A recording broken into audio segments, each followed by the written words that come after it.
We are going to be talking about our seminar with a very long title, Choosing and Designing Bikepacking Routes to Meet Your Goals and Enhance Your Experience. So I'm going to intro with just a little bit about what bikepacking is, and we'll talk about how to find routes and a little bit into how to create routes yourself.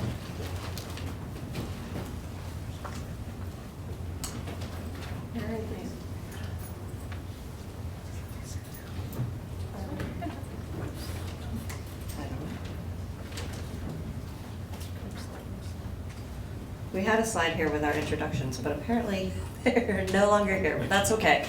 Well, my name is Noelle. I am the Executive Director of Bikepacking Routes. We are a national nonprofit focused on supporting and growing the bikepacking community. So we do that through route creation, community building, and education and advocacy. We've got a table upstairs, so if you haven't already come and talk to me, you can do that later. And I'll let my co-presenters say hello as well. Hello, I'm Helena, Kotala. I work for the Pennsylvania Environmental Council. I'm a Central Pennsylvania native at State College, Pennsylvania. I do map making and cartography for PEC, in addition to a variety of other things. We put on a gravel ride, the public lands ride out in that region of the state. We also have a suite of routes around the state called the public lands ride. So we have a booth upstairs, so go check that out. And I'm David Landis. I run my own company called Village to Village Trails, Village to Village Press, and I design routes and trails for tourism and adventure experiences and publish guidebooks, mostly on the Camino Santiago. I'm also Bikepacking Routes Community Regional Steward, I think it's called. I'm based out of Harrisonburg, Virginia now, but I have roots in southeastern PA and have bikepacked and ridden a lot of different places. So. Yeah.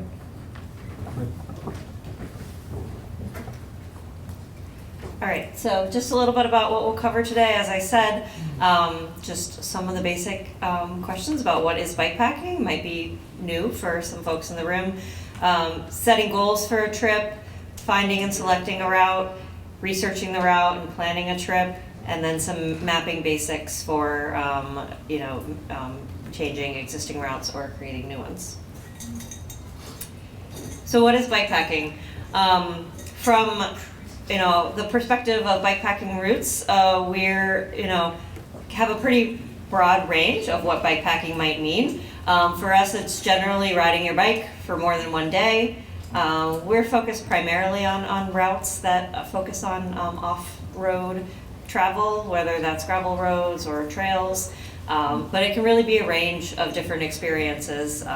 It's not just racing. Some folks think of that, and you can ride a lot of different types of bikes. For folks getting into it, might think you don't have the right gear, but there's sort of a wide range from just going out on a trip and slapping a few things onto a bike or a backpack, to specialized gravel bikes or mountain bikes, depending on the type of route that you're doing.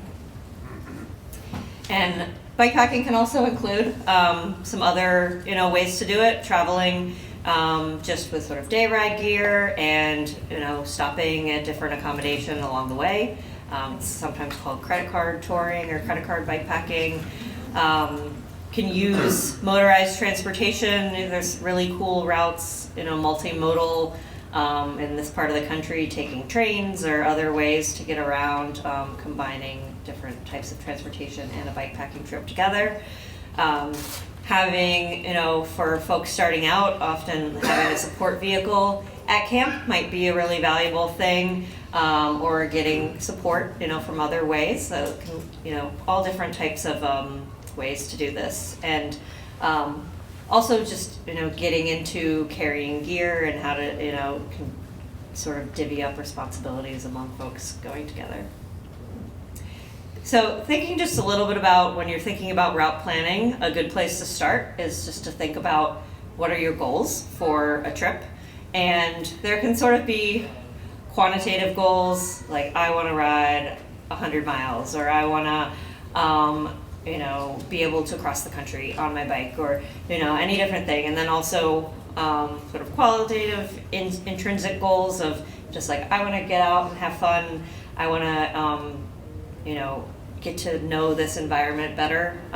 It's helpful to think about that, and also think about what is going to motivate you during like challenging times. That sometimes you might be like, I don't really care about how many miles I ride anymore, but if you're really focusing on the experience, that can help you, because bikepacking can be hard as well. Like there's usually different challenges involved with getting out there and traveling this way. So some basic things to think about in terms of setting goals, the practical considerations is thinking about, okay, how long do you have to take this trip? Oftentimes, people trying to fit bikepacking into their busy schedule, you might have a weekend, you might have a week, so that's going to dictate what kind of trip you can plan. Who is going? If you're planning a trip by yourself or planning a trip with other people, I think a really important thing to think about with going with other people and back to setting goals is like talking with your friends or whoever else you might go with to understand what their goals are and see how aligned they are. Sometimes it can create conflict when you get out on a trip if you have different goals. How you're going to get there? Are you planning a trip directly from your home? Are you going to drive and park somewhere? Are you going to take public transport? It can look all different ways. And then also, going along with the time available, thinking about what distance, terrain, elevation considerations, what you're interested in. Are you looking to ride a primarily gravel route?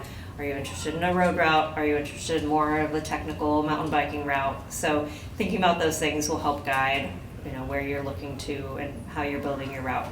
And also thinking about if you're newer to bikepacking, riding loaded with a bike and doing that is gonna usually take you a bit longer. And if you're not as familiar with riding off-road, that also, the miles that you can cover doing gravel or other type of terrain is going to be. So you want to factor that in when you're thinking about your trip. And then just thinking about the experience that you want to have. Are you looking to try to do a route in, the fastest time that you can and really push yourself? Or are you just looking to ride your bike every day, have some leisurely time at camp? That's kind of how I like to bike pack. Where you want to stay, if you're planning on bringing a stove and cooking all your food or stopping along the way, you need to have a route that has places where you can stop and get food along the way. And then sort of, what are things your own personal comfort with the things that you're going to want to have with you along the way. So those, all those things are sort of will help you just decide where you're going to go and what type of route that you're building. I will pass it over to David.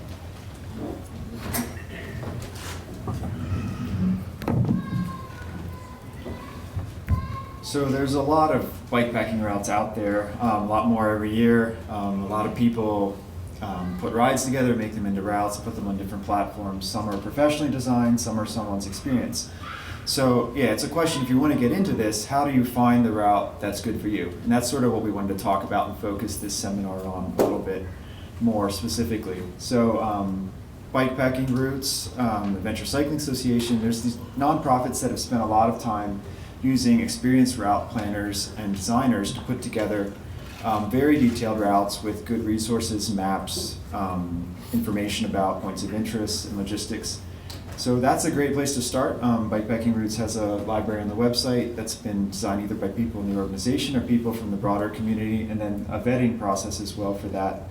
Adventure Cycling's routes are mostly on-road paved routes, but they have also put together, like the Great Divide route came from them. Not everyone realizes that, and they're the biggest, oldest national bike travel nonprofit in the US.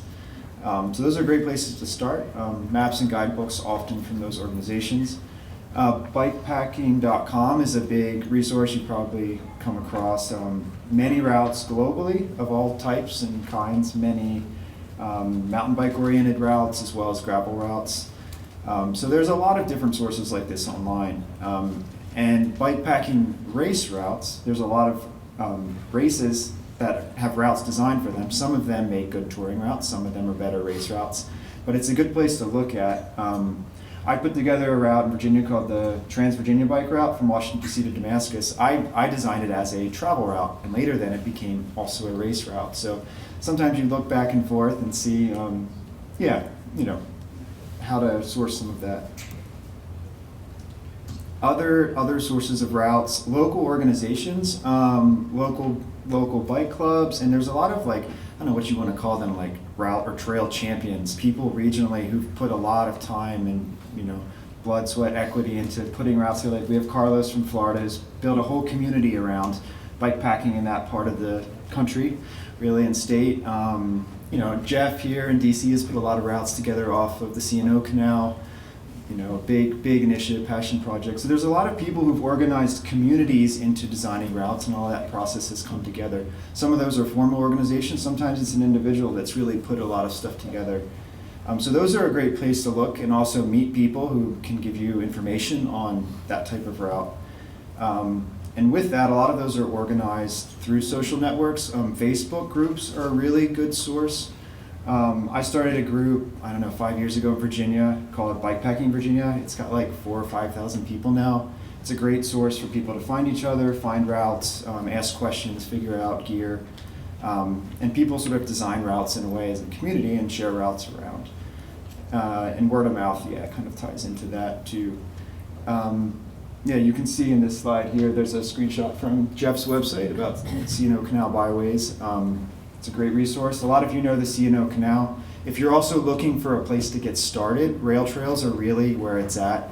To do an overnighter, they have easy camping or lodging options. They're not super hilly. They're not hilly at all, right?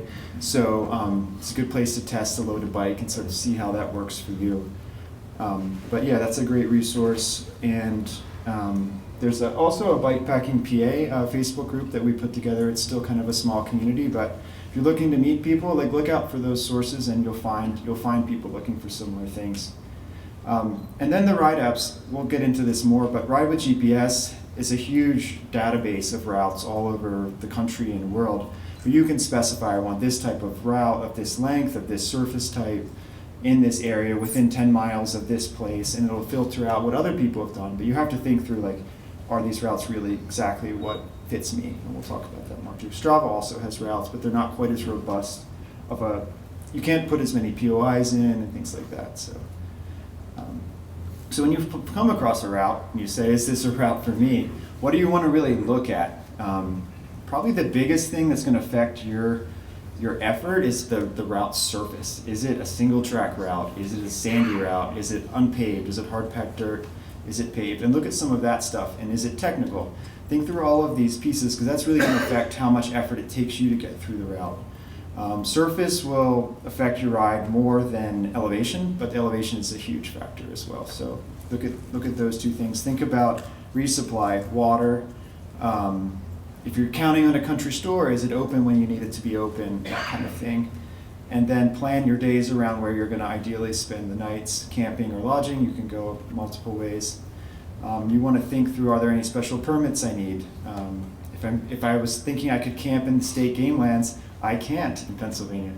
Just because it's a wooded area that seems wild doesn't mean it's legal for you to camp overnight. So it's important to research those things. And the routes you find from reputable sources and organizations should have thought through that stuff and have helped you figure that out. Again, where did this route come from? Do I trust it? Or is it just someone's Strava ride that may have poached all these trails through private land?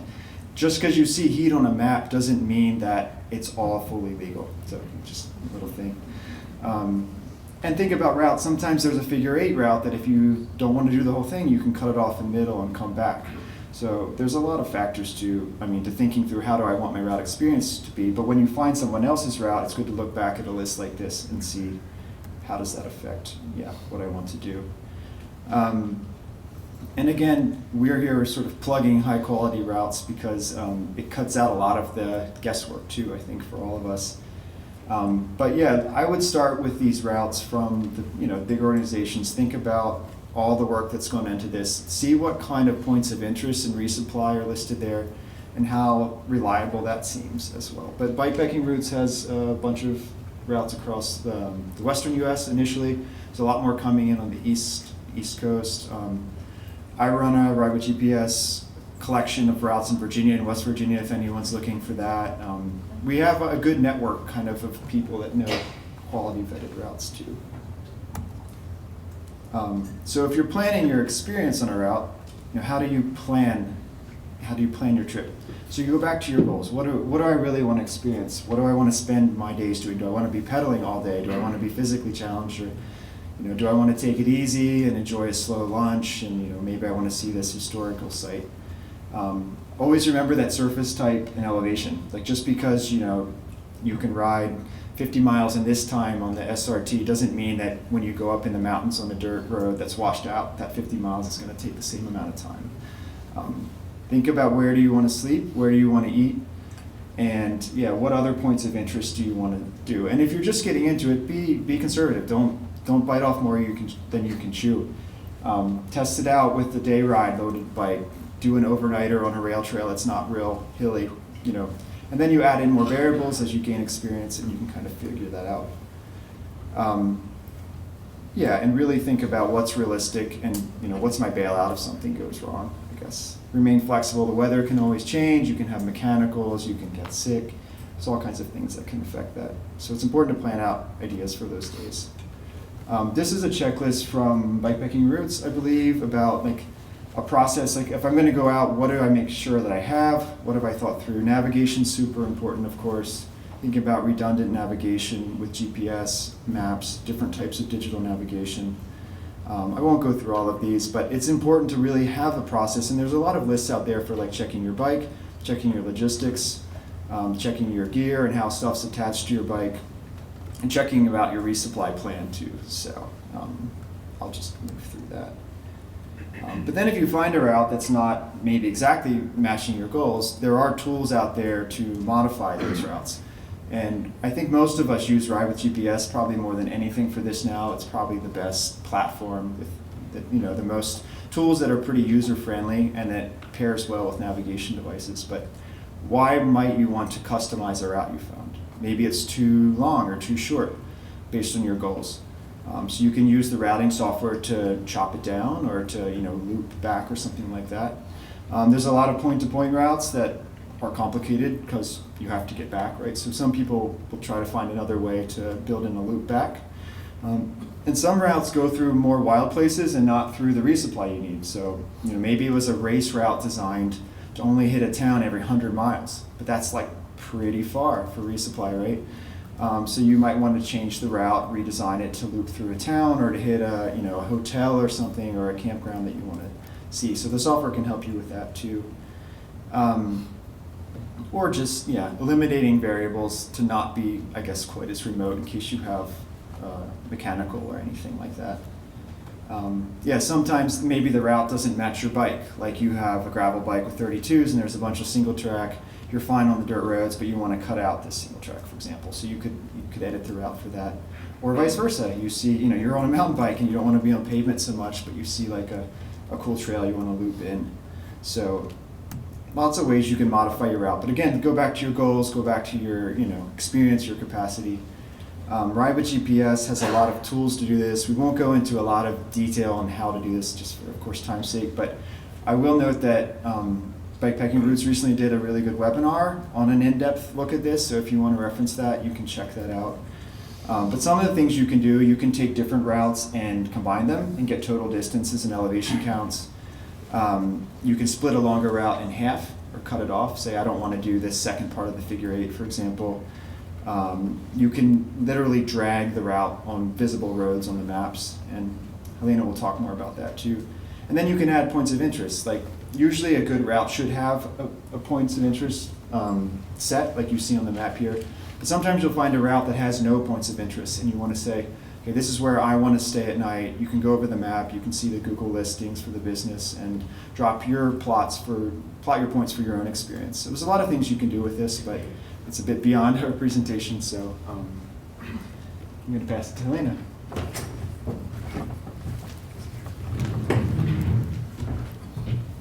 All right, so we've talked a bit about finding existing routes, maybe modifying them a little bit to meet your goals, but sometimes there's going to be situations where you're going to want to start from scratch and just plan your own. So maybe there's not a route that's suitable in an area that you would really like to go explore. If you want to go somewhere specific, like ride from your house to your friend's house that's across the state or something, or if you just really love the route creation process. Like for instance, for me, looking at maps, planning routes, that's like all part of the experience for me. It gets me really excited to go explore. I love riding other people's routes as well, but planning my own route is like part of that whole bikepacking experience for me. So I'm going to talk a little bit about some mapping basics for route planning. So we're going to talk a little bit about different apps. We're going to talk about comparing base maps and different data sources, utilizing heat maps to help with route planning, but also the limitations in that, finding different services and amenities along the way, kind of knowing where you are and what types of lands you're on and riding through, as well as considerations for sharing routes in a more public format. And these, all of these things that I'm going to talk about can be also applied to modifying existing routes and customizing, as well as creating entirely new routes. So a few different ride planning apps. Ride with GPS, I think, is definitely by far the best that's out there right now. That's what all three of us use.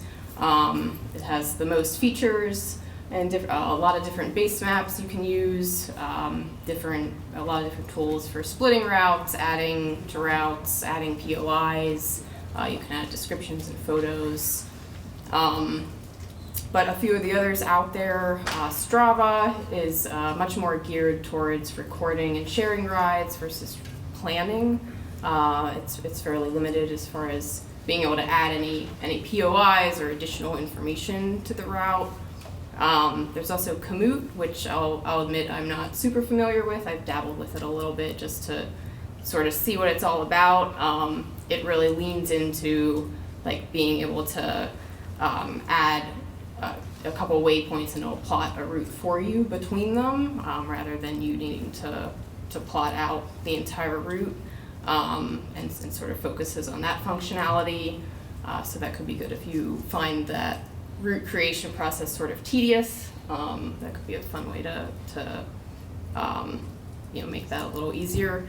Gaia GPS is less user-friendly for actually planning routes, but if you're really into maps, the premium version has a lot of different interesting layers. If you really want to dive into researching an area, there's like historic topo maps. You can even pull in a cell coverage map. So if you're going to an area where you're not too sure about and you're trying to figure out where you might have cell coverage, it's more of a less user-friendly, less for kind of the average route planner, but if you're super into maps, it's worth checking out. So if you're checking out an area where you haven't been before, you're unfamiliar with, it's a good idea to check out a variety of different mapping if possible. Oftentimes, you can go into Ride with GPS and plot a route and it's all good. But if there's paper maps available, sometimes that can be fun and kind of inspirational. So I'm sure a number of you know of Purple Lizard maps, for instance. They make really great maps of a lot of different places in Pennsylvania, West Virginia, Virginia. They continually are making more and expanding. And whenever I'm going to an area where there's a Purple Lizard map, I start with that and sort of get that landscape view of the area, figure out where I want to go, and then I go into Ride with GPS and actually plot my route and figure out the distance and elevation and all of that. With any mapping, you want to consider the source and the potential quality and accuracy. Not all maps are created equal. Some of them are better than others, and also keep in mind that no map is absolutely perfect, and on-the-ground conditions may always be changing. There could be a bridge out, there could be a trail closure, there could just be bad data. So it's always a good idea to have some form of offline access to some mapping while you're out there. If you're going to be in an area where there's no cell service, just so if there is an issue and you need to reroute, you have some ability to sort of zoom out and look at where you are and be able to go around. So when you are planning a route, particularly in a sort of a remote or unfamiliar area, it's a good idea to compare different base maps if something looks questionable. So a lot of times I've found on Google Maps, especially if you're using the Google Maps base map and ride with GPS, there's often roads that are not actually roads, or they're roads that are private, and you can't actually go through them. So in this example, the Google Maps, the red arrow is pointing to a road that looks like it would be a really nice way to cut off a busier road to get to where we need to go, but when looking at the Ride with GPS base map or the OSM base map, that road is not on there, which is a good indication that maybe it actually is not passable and is worth further investigation, or in this case, we just decided to cut it out entirely, and it did turn out to be a private gated road.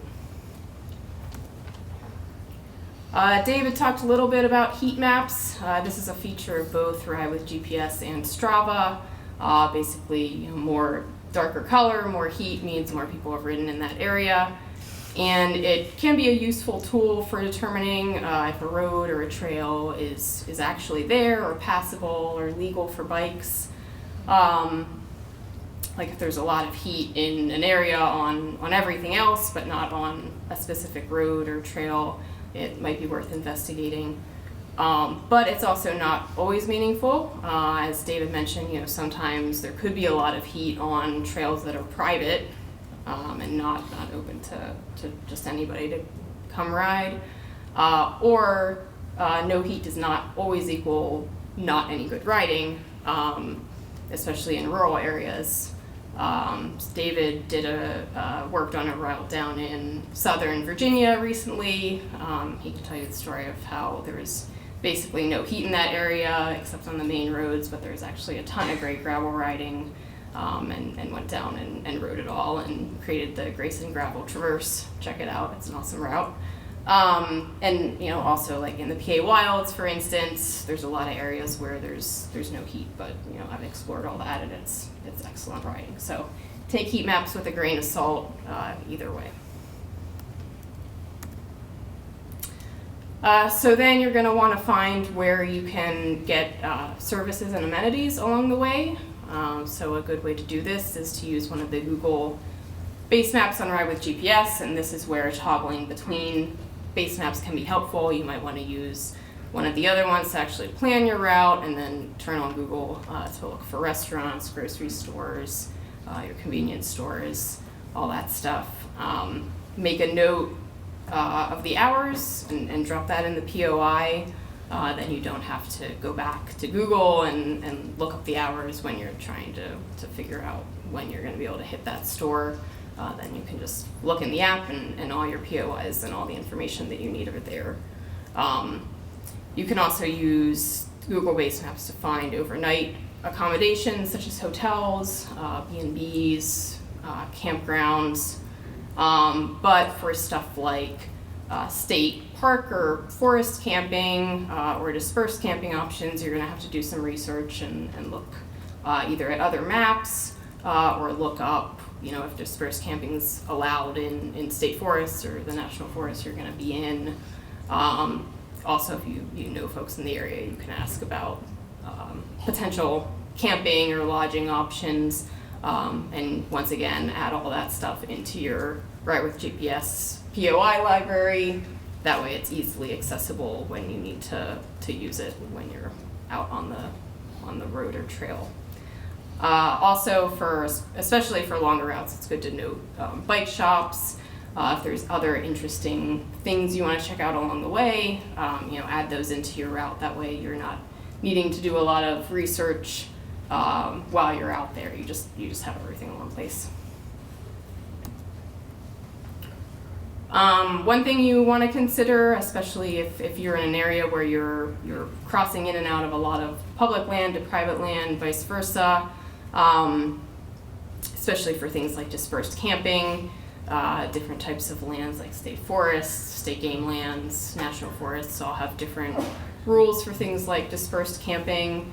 So like I mentioned, you want to sort of check that stuff out, research what the rules are, and then know where you are along the route, so you know where you could camp or not. This is especially important if you're going to be sharing your route beyond just yourself or your small group of friends. And that brings us to considerations for sharing routes publicly. So when I say publicly, I mean more the general public, not just the 4 people that you're going bikepacking with this weekend, but if you are sharing via one of those Facebook groups or via a bikepacking routes route, or something like that. So if you are sharing with a wider audience, you want to vet the route, you want to ride all of it, or make sure someone you trust rides all of it. Make sure all the roads and trails are publicly accessible, open to public, are bike legal, etc.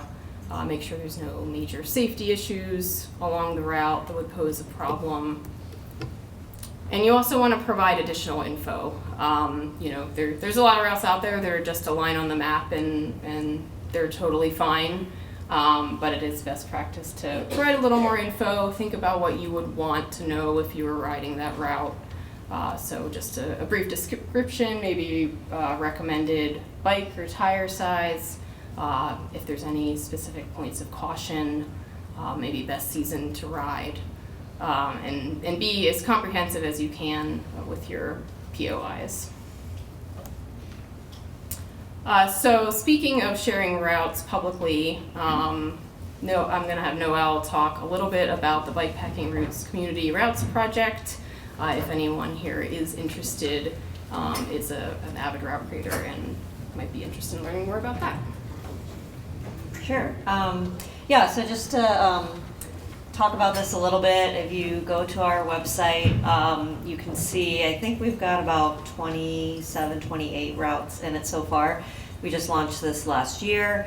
Bikepacking Routes was started by our co-founders out west, so historically a lot of our routes are there, but I'm based in Baltimore, and I'm really excited to have routes more broadly all around the country, and especially working with some great folks in this area. So should be a lot more to come in Pennsylvania and the broader region soon. But yeah, we have this routes project. There's a way to publicly submit a route. We have a whole set of criteria that we ask for, and then we have a vetting process that we go through, because we're really looking to partner with folks that are local to the area where they're sharing their route from. They're sort of invested in keeping up with that route. We check in with them every year of are there any corrections? Have you ridden the route in the last year or gotten feedback from people? So we're hoping to grow this more and more to just have a library of really reliable, high quality vetted routes, and all different types, from easier, beginner, shorter routes, but we definitely have more harder technical routes and a variety of lengths from 30 miles up to several hundred miles in the collection. Yeah. So we left a lot of time for questions. These are all of our emails. Definitely come stop by. We'll be back around upstairs to chat more and open up for questions now.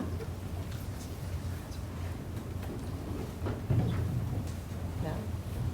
Go ahead. Do you recommend a tool or method for checking out road surface in advance? Like trying since we look for gravel road. Where, in Pennsylvania or where? Yes. Why don't you answer that one? So the ride with GPS surface is not always the most accurate. I'll say that. So don't rely on that. There is a layer of gravel roads for Pennsylvania. It's not in a very easy user format, and actually one of the projects that we're working on now is at PEC is creating a map that has all these roads on them for people to take a look at and be able to compare and use to plan routes. It's just like a GIS layer that you need, like, it's tough to look at for the general public, but. Also, depending on what the base map is, if you're using the Google Street View, might be available to actually look at that. Where's Yeah. the GIS layer available? POSDA, Okay. Pennsylvania, something spatial data. Yeah. It's like, yeah, POSDA. Just So it depends where, like, every state is a little bit different with this too. So like Ride with GPS takes its surfaces from OpenStreetMap from a certain type of attribute of a type of line, and they use an international standard to try to apply it to every place in the world. So that's why it's always half wrong, basically. So each state's Department of Transportation usually has a public GIS layer where you can filter road surface types in different, like paved or unpaved. It takes a little bit to get into, but I think we all have links to all of the states around here if you want to reach out. And then there's like public lands often have a different GIS layer. Yeah. So like a national forest unpaved road won't show up in Virginia's Department of Transportation, for example. So that's why if some of us can build tools that integrate all of this, we can probably offer, our communities regionally better tools than Ride with GPS can. But in Ride with GPS, you can override the route surface. So a good route designer will go in, ground truth all the surfaces, and then correct them all. And they should say, surfaces have been corrected in the description, so you know. So look for that. There's a question over here. Yeah, I just had a question for you guys in general. Do you go, when you go out bikepacking, or when you go camping with your bike, do you go to the site with your hammock? Or do you go to the site with your tent? Are you camping with the intention of being in a hammock off the ground, or are you in a tent? I tent camp, so yeah, that's all I've done. People definitely do hammock, some folks, if you're in an area that has trees or would have things to hang up a hammock, that's a lightweight way to go for sure. And some people, out west, folks bivvy a lot more frequently, I think because it's, definitely gonna be dry and different, sort of animals or critters around to worry about. So it's kind of all preference, like what your plans are to vary. Aside from just creating the all of the routes, do you work with like townships and places, I guess, regions for creating new like hiker biker campsites and things like that? Is that on the radar? Or? Yeah, so Bikepacking Routes does various advocacy work. Our work has been focused on sort of access to trails, and we are doing, and David can speak to his work maybe, we're working right now on a Fayetteville, Arkansas bikepacking route network, and that might potentially involve trying to get some new campsites in certain areas. We've talked about that, of whether we take on, adventure cycling has some resources of state by state, like hiker biker campsite policies and no turn away policies, but it definitely could be something. It's not a project that we have ongoing, but sometimes when we're working in areas and there needs to be more camping spaces, that's gonna be part of the project. Yeah, it's a good question. So again, every place is kind of different. I work with a lot of county tourism groups and regional tourism groups to design routes to promote areas. But yeah, each state has different regulations. Like Virginia has a no bike can be turned away policy at all the state parks. So like most people in Virginia don't know this, but if you show up on a bike, they can't deny you. Even most of the state park employees don't know this. So sometimes it's good to bring the paper.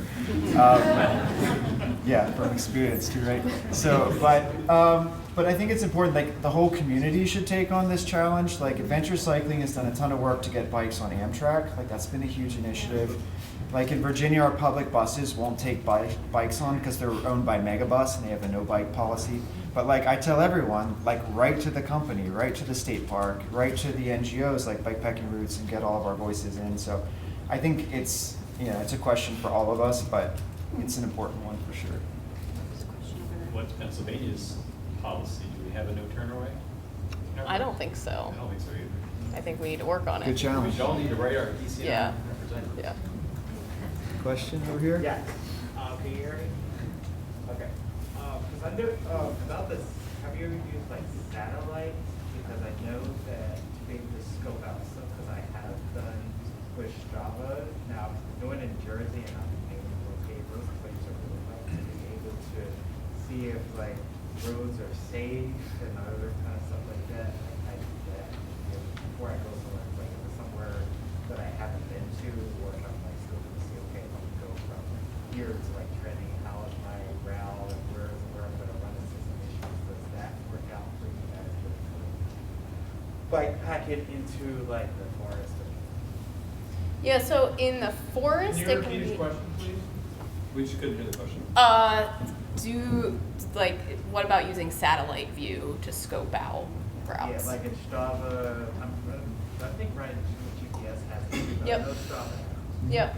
Yeah, it can be a little tricky in the forest because the tree, like if it's a gravel road, the road's pretty narrow and the trees kind of cover the road. I've definitely used it, especially to kind of see if a road is there or not, if it's like a little questionable. But yeah, in the forest it can be tricky. In the city or in a more open area, it's definitely a useful tool. The other thing I've used it for is to see, because I've run into issues with like ride with GPS won't know, or like if there's two different grades. So like if a road is crossing another road, but there's no way to actually get down to like the lower road. Sometimes it doesn't know that and it'll route me like to make a right on that road, but there's no way to, so I have like looked at that to see, if there's actually a way to make that connection or not. So yeah, satellite's definitely a useful tool. Yeah. And depending, look at the date of the imagery if you can too, like especially if you're going globally, like because there's usually a date on the satellite when the picture was taken. It's helpful to see how much shoulder a road has. That's helpful. Street view is really helpful too if you want to look at a different angle. And sometimes, like some areas, the satellite view will be in the winter when all the leaves are down. Some will be in the summer. So but it's another tool in the toolbox. That's kind of how it all is. There's not just one answer all the time. There's different approaches. Are you all also into trail building? So our organization doesn't specifically, for bikepacking route creation, one of the great things about it is it's using existing assets and just piecing them together in like compelling ways. We do fiscally sponsor a project out on the West Coast called Orogenesis, which is working to build the longest mountain bike trail in the world from Canada down to Baja, and sort of completing the couple hundred miles in there that need to be connected. So we're sort of involved in that project, but also do connect through work with a lot of the local trail advocacy organizations are good allies and good people to work with in different places around the country that are doing that work, or sometimes need to connect with them for maintaining clearance if one of our routes does go on some trails, to sort of keep that up to date. You seem to be focused on the United States. You cover anything outside of the States? Yeah, Bikepacking Roots is focused in the U.S. There's definitely lots of other resources. David has some cool routes in other parts of the world. Yeah, probably the best source for inspiration globally would be bikepacking.com. Like they have mapped out routes and experiences like in every corner of the planet, honestly. And start there and then dive into where you want. I've done a lot with the Camino Santiago routes in Europe. We published a series of books on those routes in Spain, Portugal, France. So I biked most of those routes when I check details for the books. They're great rides too. I worked and lived in the Middle East for about a decade designing hiking trails mostly, and so if anyone's interested in that, talk to me, talk to Julian. Julian worked with me in Jerusalem, lives here. There's lots of great resources out there, for sure. Any questions? How do you vet a route for safety, particularly like car traffic? Good question.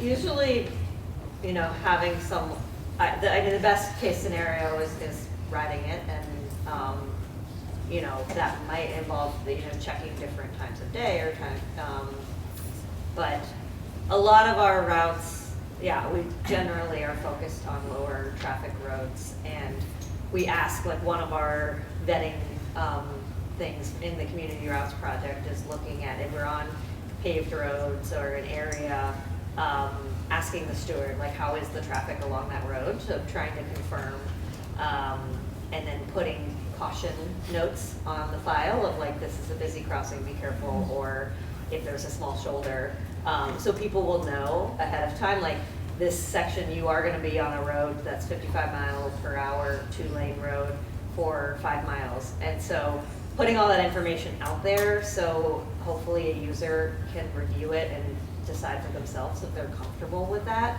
I've talked with our co-founders about sort of routes up in Vermont, and they're like, oh, well, there's a lot of feedback that they're on these dangerous roads. And you know, knowing Vermont, I'm like, that's how Vermont, you know, if you get on the paved roads, they're gonna be 2-lane roads, and I wouldn't necessarily not ride on it, but so it's kind of trying to provide as much information about what the traffic situation is that someone can make their own decision of how comfortable they are riding with cars. Yeah, I could add something to that too.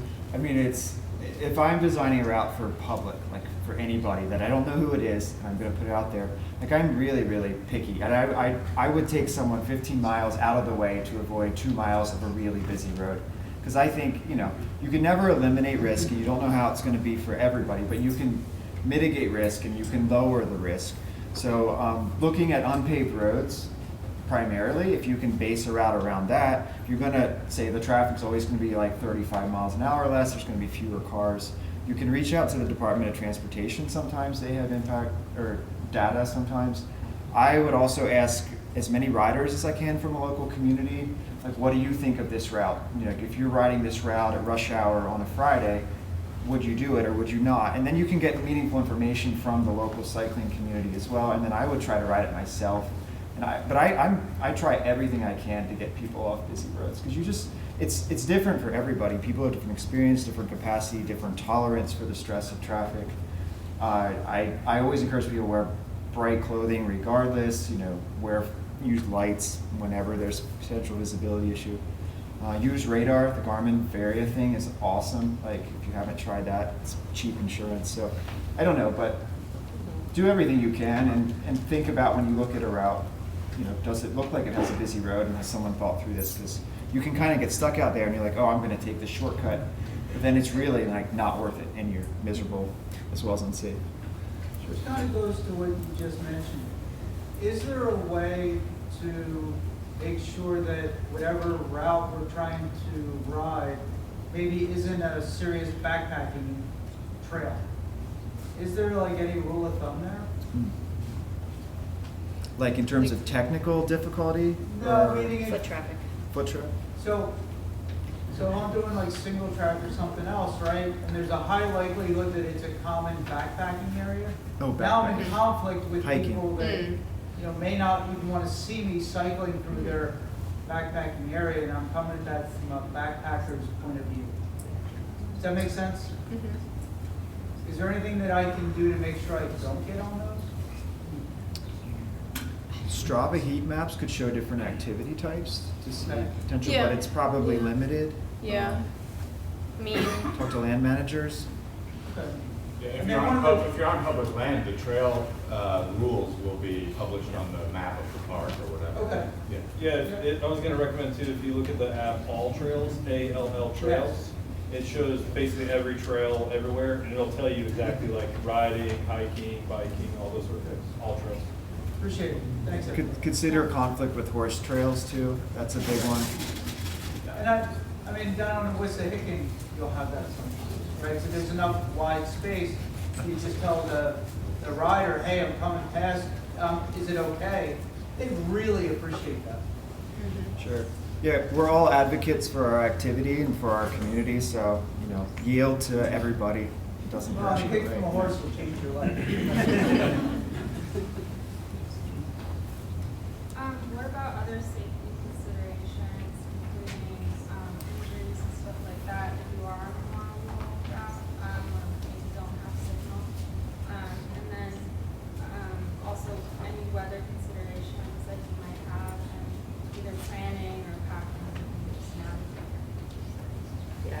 think in terms of safety, I mean, a good thing to do if you're on a route where you might not have cell phone service is to have some sort of satellite device where you could communicate in case of an emergency. Also, you know, if you're going out by yourself or a group, having someone in the group that has first aid training or wilderness first aid if you're going into the backcountry would be ideal. Yeah, I would say the weather question, always check the weather when you're planning a trip for the typical weather of that time of year, and then check it a week out and check it 2 days out and a day out, and adjust your packing accordingly, because I mean, that's a huge safety thing. And, What's your thoughts on Garmin InReach? Something like that. Yeah, I always carry a Garmin InReach. It works anywhere in the world that it's legal to work, and that's it's another piece of insurance. They're relatively affordable, especially if you do this a lot. Or you can borrow one or use it for a month on and off. Yeah. Kind of related to safety, but do you think there's, when you're planning a bikepacking trip, like the numbers, how many people are coming, like how does that play in? Good question. If you're planning a trip for other people or? No, for like yourself, but you might want to, is it smarter to have more people coming, or is it, sometimes it seems easier, I guess maybe it's on a case-by-case basis. Yeah, yeah, I mean, I think, Depends who the people are. yeah, I do a lot of my travel solo actually, and I mean, my partner, we're relatively compatible in like speed, but I mean, it's kind of important to be on the same page in terms of those things, so that's important when thinking about travel companions, because the speed that people might want to travel, and then just looking at, we're doing this series of community campouts. Shout out to our Mid-Atlantic Bikepacking Summit that we'll be having this summer, August 24th and 25th. There's going to be a gathering, you know, it'll be a pretty big gathering. I think we might have capacity up to 100, 150 people. That's bigger than normal, but we're doing other smaller campouts around the country where our regional stewards will be hosting events, and we've sort of told them for them as sort of unofficial ride leaders, like maybe an experienced person, like a 10-to-1 ratio, and then a checklist of different considerations of like what's the capacity where you're going to be camping, what's the capacity where you need to park, like sort of think about those different factors, and that would determine like what size a max size group is if you're thinking of something bigger. I was gonna just add a little bit. I mean, if you're organizing a group of friends too, I mean, just realize if you plan to travel as a group, your capacity is usually, the group capacity is the capacity of the least capable person of the group. So just something to keep in mind. The more people you have, the more things that can happen, more mechanicals, more whatever. But also, if you have 2 or 3 people versus 1, if someone gets in trouble, you also have people to help. So I do a lot of stuff solo. I think kind of having 2 or 3 really compatible people is probably the safest, with similar goals and similar capacity. So that's it. Good. Another question? Mm-hmm. Yeah, you're good. I've planned a few trips with some friends, just like multi-day in Virginia, West Virginia. With regard to points of interest and restock, do not rely on Google searches. Call the facility, call the gas station, the bed and breakfast, the restaurant, the general store, because places are open, you know, seasonally, and they've gone out of business, and the Google information is not always up to date. Neither are their websites sometimes. So, especially if you're riding 50 miles and there's only one general store, call, make sure they're going to be open when you're on that day. That's a great addition. Yeah, thank you. Do you all have like a YouTube channel that can give people more of a visual of the routes, like the terrain and everything? Yeah, so there are a few things. We're going to be starting a YouTube channel, but what will go up on there first is we had a series of bikepacking webinars, sort of how to. There are lots of different folks on our routes. If any of those resources exist, especially or on our community routes, we've linked to if there's a YouTube video or any articles about the route. So if we know about it and it exists, it would be on that page. There are different things like the Grayson gravel route. We all went out and rode that together, and photographers and videographers were on that trip. So there's a YouTube of one of the people on that trip who has a YouTube channel. So I don't know. We don't personally. We but don't there's usually resources. do that. I've done some video walkthroughs that I've recorded on YouTube for like the Trans-Virginia, which has been a helpful resource for people planning a ride. But if you look up the name of the route on YouTube, just search for it on YouTube, you'll find usually if it's an established route, a handful of people who've put stuff up from their own personal experience, which can be valuable in seeing different perspectives of like how this person experienced the route and how this person experienced the route, because you know, the route is one thing, but it's different for everybody in their experience. So. I did that. I did the Idaho Hot Springs route, which is a venture cycling route, and yeah, I definitely like enjoyed watching other people's YouTubes to understand and picking out, oh, I want to camp at that spot, or you know, it's a good resource for sure. So, in 1979, I went cross country on my bicycle before all this electronic stuff, generated light that rubbed against the tires. We have a lot of computers now plugged in and stuff. I know these dynamo hubs. Could you speak a little bit about, you know all these things? I mean, algorithms, whatever, in the middle of nowhere and stuff. Yeah. I mean, I can speak to my own experience and then pass it on. I mean, there's a lot of like the power charging bricks or you know power banks are the technology's come a long way that you can get a really hefty one that's pretty light and small. So rely on that. I've been very low tech sort of and don't have a bike computer yet, but I'm switching over to it now because I use my phone and it drains the battery so much, and I had a problem with charging on a long trip, and then was like, maybe this is time to get a bike computer. So yeah, I mean, most of the touring I've done, like, will go through towns. You know, it wouldn't be more than a few days without being completely off the grid. So I've had opportunities to recharge. If folks are, you know, if you're more in the backcountry, and you just need to make out a plan, I think, of how your different tools and how much battery they use, and so how much battery pack power you would need. And I mean, but yeah, the Dynamo Hub, I don't know, do either of you use a I've used Dynamo it, Hub? yeah. Okay, Yeah. speak to that. Yeah, I've used the Dynamo Hub I have a sine wave, and you can plug in like right into the hub. You can plug a USB into it. It's pretty old. I'm sure there's like much better ones out now too.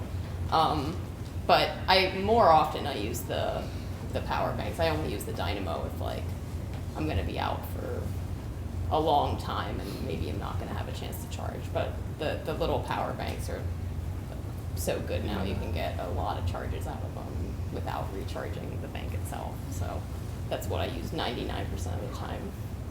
Thank you. Also, if you are using a phone, you can go into the maps on the phone and download maps, so that if you don't have cell coverage, you can still access maps for a certain area. But I used to use the Garmin, but the Wahoo with Ride with GPS is just off the charts in terms of telling you turn is coming up, which way to go, flashing lights. It's low battery, it plugs right into the hub. It's an awesome little device. That combination is really game changing. Yeah. It's always good to have, our co-founder Kate recommends like have two forms of navigation, whether that is like your phone and your Garmin, or a phone and a paper map, or you know some combination of backup. And yeah, definitely like sometimes I always forget, but the offline Google map of the area like is pretty crucial for that backup. You can't get offline bike directions still, as far as I know, on Google Maps, but you can route yourself and figure out where you can are. on the GPS on a walker. Okay. If you've preloaded it. Yeah, I mean, I've used a lot of the different tech things. I think for almost everybody, just using a power bank is probably the best solution, unless you're planning to ride through the night and you need the light that a Dynamo Hub generates. Like if you're racing day and night, kind of makes sense. Or if you're out for like a week with no chance to plug in. But even even a lot of the racers now who are going day and night for 3 or 4 days are not using Dynamo because it's just simpler and it's lighter but I don't know, I've used all the systems. Like a bike GPS should go like 16 to 20 hours on a charge. You could charge that like 4 times in a power bank. That's the main thing. Think about your lights, think about your phone. Your phone could go in airplane mode and still navigate. It saves tons of battery. There's lots of tricks if you look around or got there. Yeah. Solar panels have come a long way too. I used one on the Tour Divide. Oh, nice. It was called like solar or something. It folds up like the side of an iPad and the side of it. Mhm. And it's like anytime you're stopped, I would set it up, or you can like drag it over the back of my car. Yes. while you're riding it. Yeah. Nice. So especially Yeah. like when you're out west too, the solar is worth a little more than here too. But and Dynamo battery chargers, they take a long time to charge.